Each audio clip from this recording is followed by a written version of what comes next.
होली दहन की रात थी। आग वो सब कुछ जलाती है। लेकिन उस रात कुछ आग से वापस लौट आया।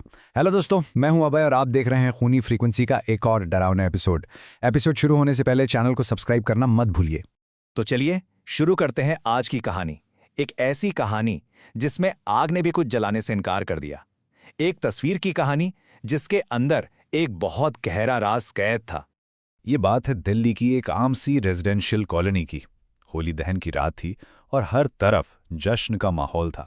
हवा में उमंग घुली हुई थी, बच्चों की खिलखिलाने की आवाजें, बड़ों की बातें। जानते हैं ना, बिल्कुल वैसा ही नज़ारा जैसा हर साल होता है। और कॉलोनी के ठीक बीच में लकड़ियों का एक बड़ा सा ढेर लगा था।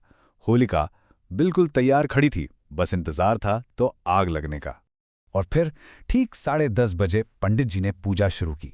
एक एक करके लोग आगे आए और अपने घरों से लाई हुई चीजें आग में डालने लगे, जैसे पुराने कपड़े, बेकार कागज, और कुछ लोग तो चिट्ठियों पर अपनी बुरी आदतें लिखकर लाए थे ताकि उन्हें भी जला सके। मानो हर कोई अपनी जिंदगी से सारी बुरी चीजों को उस पवित्र आग को सौंप रहा था। उस भीड़ में एक लड़का था, अर्जुन।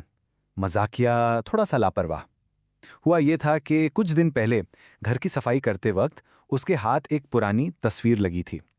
एक संदूक में पड़ी थी, बिल्कुल भूली बिसरी। तस्वीर थी एक अनजान औरत की, सफेद साड़ी पहने हुए, और उसकी आंखों में ना एक अजीब सी गहरी सी उदासी थी।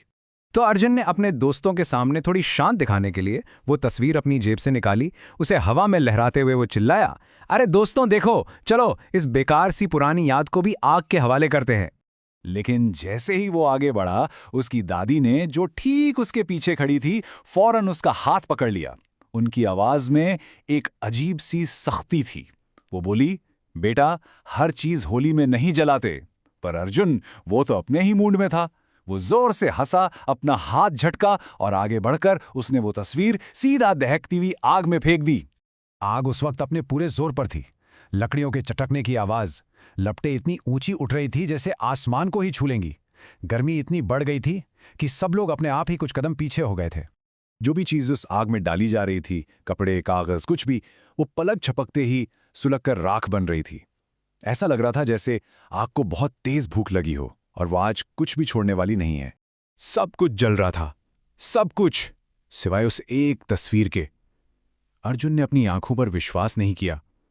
तस्वीर आग की लपटों के बिल्कुल बीच में थी, लेकिन आग जैसे उसे छूने से भी डर रही थी। उस पर एक खरोच तक नहीं आई थी। वो वैसी की वैसी पड़ी थी, एकदम साफ।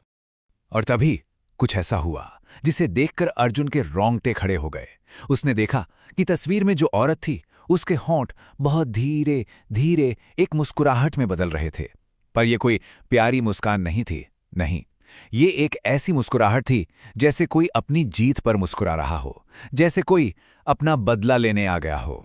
उस मंजर को देखने के बाद अर्जुन इतना डर गया कि वो चुपचाप घर लौट आया।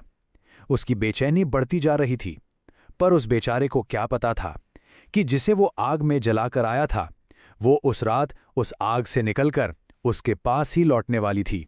रात के 2:17 अर्जुन की नींद अचानक टूटी, एक तेज जानी पहचानी सी महक से, जैसे कुछ जल रहा हो।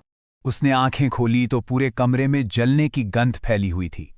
पहले तो उसे लगा कि शायद होलिका का धुआं है जो खिड़की से अंदर आ गया होगा, लेकिन फिर उसकी नजर अपने स्टडी टेबल पर पड़ी और उसके दिल की धड़कन रुक सी गई। वहां वही तस्वीर रखी थी, वही जिसे उसने आग में फेंका था। उस पर धूल का एक निशान नहीं, राख का एक टुकड़ा नहीं, बिल्कुल साफ, मानो आग ने उसे जलाया नहीं, साफ किया हो। वो डरते डरते कांपते हुए कदमों से टेबल के पास गया, पर अब तस्वीर पहले जैसी नहीं थी, वो बदल चुकी थी। उस औरत की आंखें अब उदास नहीं, बल्कि पूरी तरह से काली हो चुकी थी, जैसे दो गहरी खाइयां हों। और उसके पीछे का बैकग्राउंड, अब उसमें वही होलिका की आग दहक रही थी। अर्जुन दहशत से चिल्ला उठा। उसने तस्वीर को फाड़ने के लिए उठाया, पर वो कागज अब कागज नहीं रहा था, वो पत्थर जैसा सख्त हो चुका था।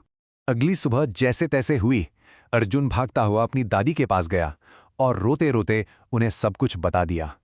जब उसने वो तस्वीर उन्हें दिखाई तो दादी का चेहरा एकदम सफेद पड़ गया, बिल्कुल जैसे उन्होंने सचमुच में कोई भूत देख लिया हो।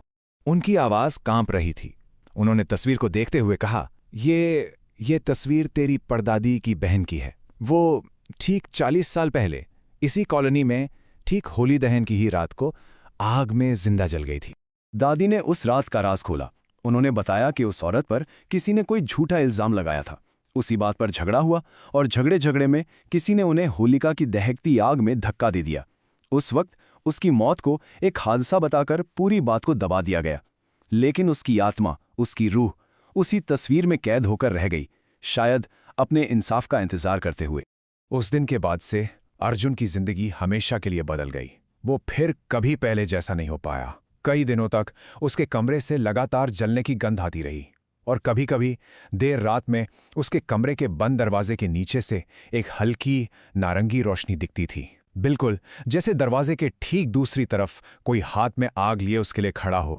उस एक घटना ने पूरी कॉलोनी में एक अनजाना डर पैदा कर दिया और वहां एक नया नियम बन गया। एक ऐसा नियम जो कभी लिखा नहीं गया, पर सबने मान लिया कि अब से होली दहन में सिर्फ लकड़ी और बेकार कपड़े जलेंगे। कोई तस्वीर नहीं, कोई पुरानी याद नहीं, कोई भी चीज आग में नहीं फेंकी जाएगी, कभी नहीं। ये सच है कि आग बुराई को जलाती जरूर है, लेकिन कभी-कभी वो उस राख से उन चीजों को भी वापस ले आती है, उन राजों को भी जिंदा कर देती है जिन्हें हमेशा के लिए दफन ही रहना चाहिए था। तो अब आप सोचिए, आपके घर के पुराने संदूकों में, पुरानी यादों के बीच ऐसा कौन सा राज है जिसे आपने दफन कर रखा है?